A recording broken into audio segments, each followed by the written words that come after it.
Hi, I'm Gemma from Create Studio. It's good to see you.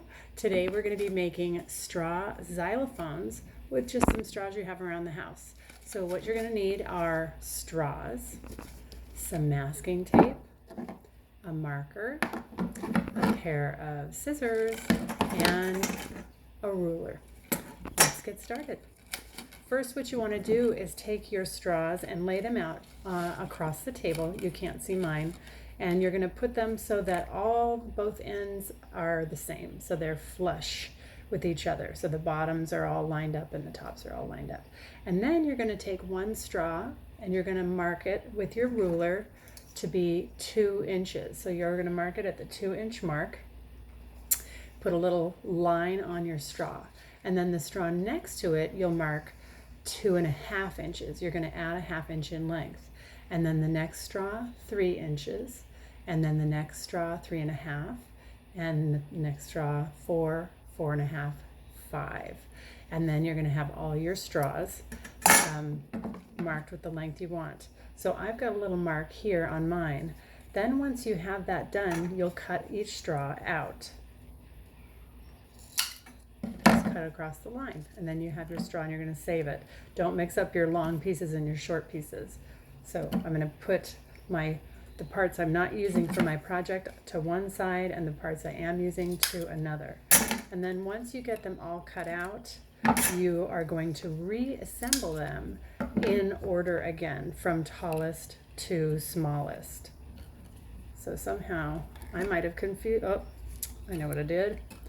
I already confused myself with the length of my straws. So, once they're all assembled, we'll get them taped together.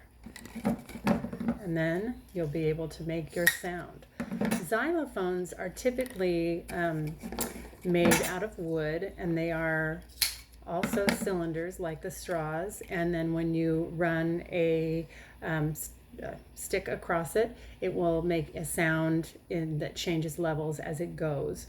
But since we're making them out of straws, you're going to use the air from your lungs to do the sounds, and then you're going to go across with the air. So it'll be really fun. All right, so now we're getting our straws back together. I'm just checking my lengths because I think I did put one straw in the wrong place.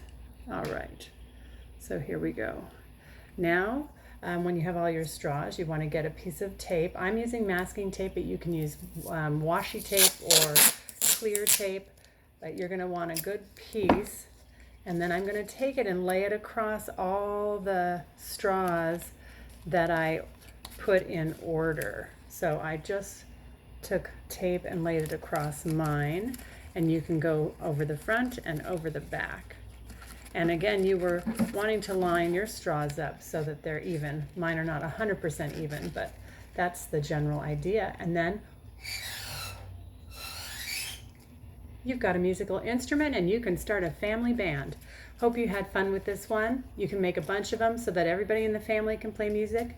And I hope you have fun playing your family band. Have a great day.